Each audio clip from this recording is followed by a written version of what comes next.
Hello guys, ये हमारी second video है for the method of preparation of phenol. Part A के साथ पार्ट बी भी देखिए और 4 मेथड मैंने बताए हैं और इसमें बहुत सारे आपको हम कन्वर्जन देंगे और बहुत सारी प्रैक्टिसेस के लिए आपको भी रिएक्शन दे देंगे। आप करिएगा, आपसे ना हो पाए तो हमें कमेंट बॉक्स पे मैसेज करिएगा, हम उन्हीं का आंसर लेके आपके सामने फिर से आएंगे और आपको बिल्कुल केमिस्ट्री सिखा के ही मानेंगे। ये मेरा वादा है आपसे। ठीक, आप सीखने का मन रखिए, हम आपको बेशक केमिस्ट्री बहुत अच्छा सिखाएंगे। चलिए बच्चों, अब हम अपने मुद्दे पर आ जाते हैं और आपको एक रिएक्शन और बताते हैं सल्फोनेशन के द्वारा, जिससे कहते हैं कि alcohol forms from the oleum. तो ओलियम क्या होता है, शॉर्ट में एनसीईआरटी में तो एक लाइन में लिख दी है, वैसे अगर उसको अच्छे से देखा जाए तो वो 4-5 स्टेप की रिएक्शन होती है। आप एनसीईआरटी में देखेंगे तो सीधे उन्होंने कहा करा है कि क्या किया है कि जो ओलियम है, ओलियम की हाइड्रोलिसिस करा दी है और कहा फिनॉल बन जाता है। तो चलिए थोड़ा हम उसको थोड़ा मतलब बेहतरीन तरीके से आपको हम बताते हैं और आप देखिए कैसे जो है, और मैं उसको थोड़ा लेंथी करके बताऊंगा आपको, तो आप बेशक घबराएं नहीं, मैं बता दूंगा कहाँ से आपको अच्छे से याद कर लेनी है। और चाहें तो आप देखिए हमारे साथ में, अगर हमारे पास मान लो हमने शुरू करते हैं बेंजीन से, कहाँ से शुरू कर रहे हैं, बेंजीन से। आप देखिए हमारे साथ में बेंजीन को हम का सल्फोनेशन कराएंगे। बेंजीन का क्या कराएंगे हम, सल्फोनेशन। सल्फोनेशन का मतलब कॉन्सनट्रेट H2SO4। बेटा इससे क्या होता है, ये इलेक्ट्रोफाइल रिएक्शन होती है। ये इस रिएक्शन में क्या होता है, हमारा एक इलेक्ट्रोफाइल बनता है। आप अगर देख पा रहे हो तो यहाँ से देखिए इलेक्ट्रोफाइल यहाँ पे बनता है HSO3+ सल्फोनियम आयन। कौन सा है, सल्फोनियम आयन। तो यहाँ पर क्या होता है, बेंजीन पे जाएगा, ये क्या बन गया, सल्फोनियम आयन। बहुत ध्यान से देखिएगा, बहुत अच्छे से बच्चों। ये हमारी बेंजीन हुई और इसका हमने क्या करा, SO3H, ये हमने बना दिया क्या, सल्फोनिक एसिड। क्या कहते हैं इसको हम, सल्फोनिक एसिड। तो बड़ा ध्यान से सुनिएगा, वॉइस हो सकता है हमारी स्लो आ रही हो, थोड़ा ध्यान से सुनिए कि हमने क्या करा, बेंजीन का सल्फोनेशन कराया और सल्फोनिक एसिड हमें प्राप्त हुआ। अब इस सल्फोनिक एसिड को क्या करते हैं, यहाँ पे बेस डालते हैं। क्या डालेंगे, NaOH। तो एक्चुअली होता है यहाँ पर ये क्या है कि यहाँ से H हट जाता है। अगर आप देखेंगे तो ये आप देख लीजिए ऐसे इस तरीके से -H2O, क्या हो गया, -H2O हो जाता है। और यहाँ पर कौन आ जाएगा, बहुत ध्यान से देखिएगा, यहाँ पर आ जाता है हमारा सोडियम SO3Na। ये हमारा, अगर हम देखें इसको कह सकते हैं सोडियम सल्फोनिक एसिड। क्या है, सोडियम सल्फोनेट आयन जैसे बनता है ना, उसी तरीके से ये हमारा एक रिएजेंट हमारा यहाँ पर ये बना हुआ है और बहुत आसानी से। अब इसमें हम क्या करते हैं, इसको फर्दर, इसी को क्या करते हैं हम, अब यहाँ पे अच्छे से दिख रहा हो तो चलिए इधर इस साइड को कंटिन्यू नीचे कर लेते हैं। इसी में हम क्या करते हैं, इसकी रिएक्शन फिर से कैसे कराते हैं हम, NaOH से ही करते रहते हैं। इसलिए एनसीईआरटी में उन्होंने खाली यहाँ सल्फोनेशन ये हुआ, इससे NaOH कराएंगे। इसकी मात्रा पर्याप्त रहनी चाहिए रिएक्शन में। और ध्यान से देखिएगा, ये बन जाएगा सोडियम फिनॉक्साइड। क्या बन जाएगा, सोडियम फिनॉक्साइड। सोडियम फिनॉक्साइड कैसे बनता है, ON ऐसे माइनस और ये प्लस।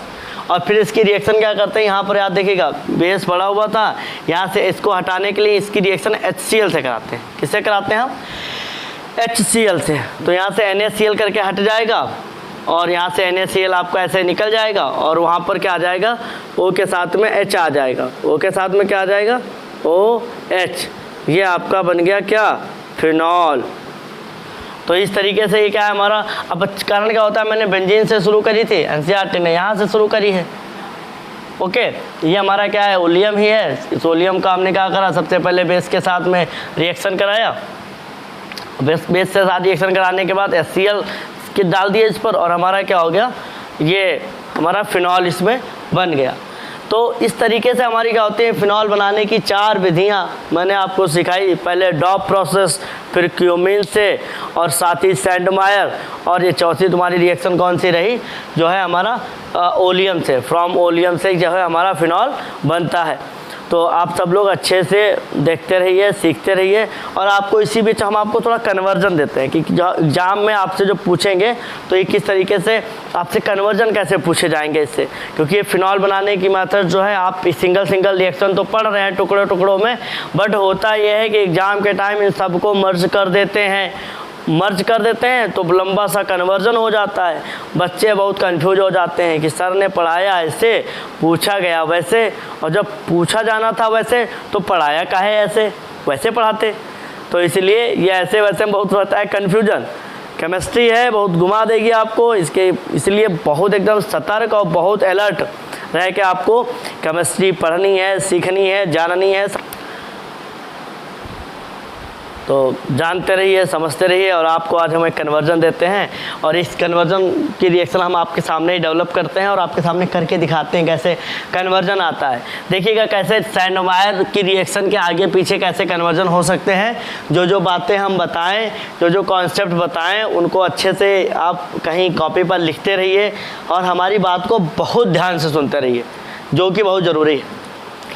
तो होता क्या है, ध्यान से देखें। जैसे आप यहाँ से मैं बेंजीन से शुरुआत करता हूँ। मान लो यहाँ पे बेंजीन है और इस बेंजीन पर क्या हुआ, नाइट्रेशन हो रहा है बच्चों। ध्यान से देखिएगा, concentrate HNO3 in the presence of concentrate sulphuric acid H2SO4 nitronium ion मिलके बनेगा और यहाँ जो कुछ बनेगा उसका प्रोडक्ट आएगा A। फिर इसके बाद हम लोग लैब में आगे चल के ये वाली रिएक्शन हम लोग लैब में बहुत किया करते थे। एसिडिक मीडियम में क्या करते थे, सर हमारे कराते थे टिन के साथ जो है टिन के टुकड़े ला के दे देते थे। एसिडिक मीडियम में टेस्ट ट्यूब में डाल के उसको गर्म किया करते थे। आप भी करेंगे, अभी 12th में है, जैसे आगे पहुँचेंगे आप भी करेंगे। तो इसके बाद ये क्या है, टिन है, टिन को HCl के साथ में यहाँ पे रिडक्शन हो रहा है। याद रखिएगा जो यहाँ पे जो हमारा नाइट्रो ग्रुप बनेगा उसका क्या होना है, रिडक्शन में थोड़ी बहुत हिंट दिए देता हूँ आपको।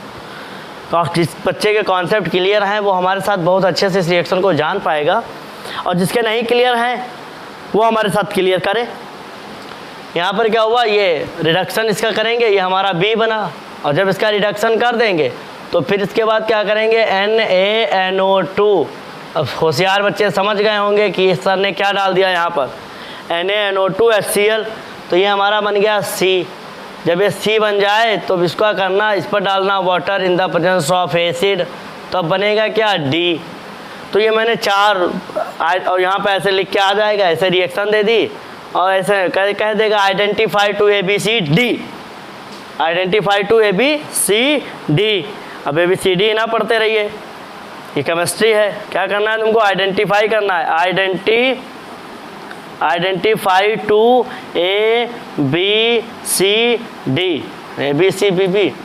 ABCD। ठीक, ये रही रिएक्शन। आप अपनी कॉपी पर पहले इसको अच्छे से उतार लीजिए, फिर मैं इसका आपको जो है जवाब देता हूँ आपके सामने ही अभी तुरंत। चलिए बच्चों, आप सभी लोगों ने रिएक्शन उतार ली होगी अपनी कॉपी पर। अब आप हमारे साथ में, बेटा ये रिएक्शनें जो हैं खाली इंटर वालों बच्चों के लिए बहुत इंपॉर्टेंट नहीं है। नीट की जो तैयारी कर रहे हैं, जेई की जो तैयारी कर रहे हैं, छोटे छोटे कॉन्सेप्ट यहाँ पर लग रहे हैं, आप अभी सीखिए। और जितने लोग जानने वाले में हो उनसे पूछिए, जो जेई और नीट की तैयारी कर रहे हैं उन्हें भी बताएं और अच्छे से कहें कि जो है रिएक्शंस को सीखें। इस तरीके की रिएक्शन बहुत आती हैं। अब की बार नीट के एग्ज़ाम में गिरगनार रिएजेंट की रिएक्शन CO2 से करा के दे दी थी, बहुत प्यारा सा कन्वर्जन था और शायद बहुत बच्चे नहीं कर पाए होंगे। तो ये सब यहीं ऐसे ही डेवलप करते हैं सब रिएक्शनों को। ठीक, तो खास करके अब की बार नीट वाले पेपर में देखिएगा, गिरगनार रिएजेंट RMgBr प्लस CO2 की रिएक्शन आई हुई थी, बहुत ध्यान से देखिए। तो जो हम पढ़ाते हैं वो आगे चल के बहुत आगे तक पूछा जाता है बेटा। अब देखिए यहाँ पर क्या है, सिंपल सा, देखो ये दोनों आपस में मिलके क्या बनाते हैं, नाइट्रोनियम आयन। और आप समझ ही जाइए क्या है, नाइट्रोनियम आयन है। नाइट्रेशन की रिएक्शन थी, बेंजीन के ऊपर आपको क्या करना था, नाइट्रो ग्रुप लगा देना चाहिए था, NO2। ठीक, यहाँ से तो ये सिंपल है। नाइट्रेशन जो जितने लोग पढ़े हैं वो अच्छे से जानते हैं कि जब कभी बेंजीन का नाइट्रेशन कराते हैं, बेंजीन का दुनिया भर की कोई भी चीज़ का नाइट्रेशन कराओगे तो NO2 ग्रुप आ जाएगा। अब बेंजीन में अभी कोई ग्रुप लगा नहीं है तो आप कहीं पे लगाइए, नहीं तो फिर आर्थो पैरा डायरेक्टिंग ग्रुप आते हैं, बड़ी बड़ी लंबी लंबी बातें वहाँ की। तो वहाँ पे होंगे तब बताएंगे। यहाँ पे नाइट्रो ग्रुप आ गया।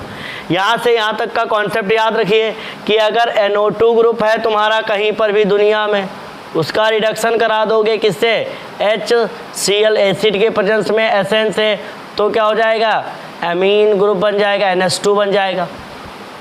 तो ये NO2 ग्रुप है, ये नाइट्रोबेंजीन है बेटा, इसका नाम क्या है, नाइट्रोबेंजीन। क्या नाम है इसका, नाइट्रोबेंजीन। अब नाइट्रोबेंजीन बन गया एनिलीन। क्या बन गया बच्चों, एनिलीन। यही है कन्वर्जन का आनंद। कॉन्सेप्ट क्लियर है तो कन्वर्जन तो होके रहेगा। ये क्या है तुम्हारा, एनिलीन। क्या है, एनिलीन। अब देखो बेटा यहाँ से ये पीछे का रिएक्शन मैंने थोड़ा जोड़ा, बाकी तुम तो अभी पढ़े हो सैंडमायर।